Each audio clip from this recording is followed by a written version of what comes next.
ஸ்ரீயே நமோ நாராயணா. ஸ்ரீமதே கோதாகிரஜாய நமஹ. நமோ நாராயணா சங்கீதா, நமோ நாராயணா வசுதா. இந்த மார்கழி மாதம் 30 நாளும் திருப்பாவையில் கோதையாண்டால் எந்தெந்த திவ்ய தேசங்களை எந்தெந்த பாசுரங்களில் திருவுள்ளம் பற்றினார் என்று அனுபவித்தோம். ஓ அப்படியா?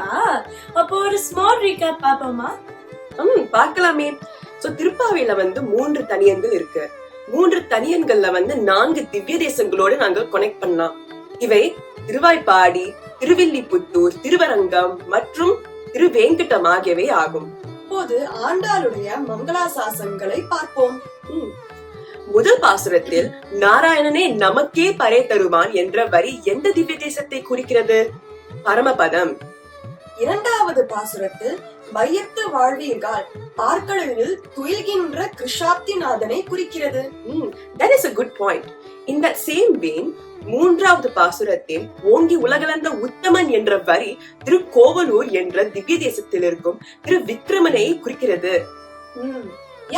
திருவனந்தபுரத்தில் நம்மன் ஆழிமழை கண்ணன் and பாழியம் தோளுடைய அனந்த பத்மநாபனை சேவிக்கலாம்.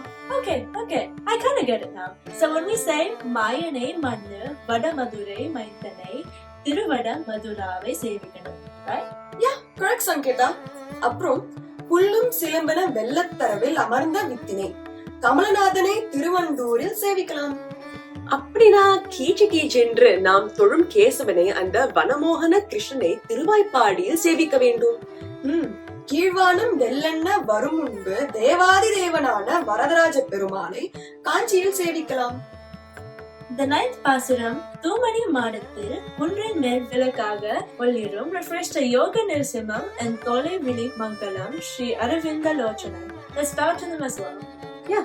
Also in the 10th பாசுரம் நோற்று சுவர்க்கம் புகின்ற அம்மனாய் நாற்ற துழாய்முடி நாராயணனை திருக்காட்கரையில் பார்க்கலாம். கற்றுக்கரவை பல கறந்து இருப்பவரே அந்த முகில் வண்ணனான காலமேக பெருமாளை திருமோக்கூரில் சேவியுங்கள். The 12th பாசுரம் refers to our beloved Tiruchitrakootam. Let us prostrate here. Yep, we shall do that.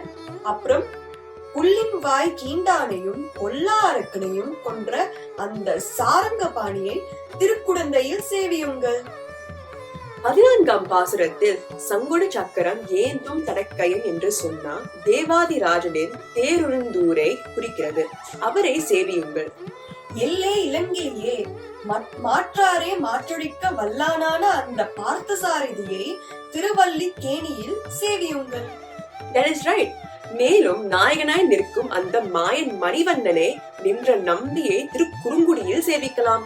The 17th பாசுரம் actually refers to Sri Vaikuntanathan at Sirkari. இவரை சேவியுங்கள். உந்தமத கதிரில் பந்தர் விரலி மைத்துனனான நரையூர் நின்ற நம்பியை திருநரையூரில் சேவியுங்கள். இப்போ 19ஆம் பாசுரத்தை நாங்கள் பார்த்தால் குத்து விளக்கெரிய சேவை சாதிக்கும் அந்த வராக பெருமானை திருவிடந்தையில் நாங்கள் சேவிக்க வேண்டும். 33 அமரருக்கு முன் சென்று refers to none other than the messenger of the 5 Pandavas. Let's prostrate him at Tiruvadagam. Let's now explore the 21st பாசுரம்.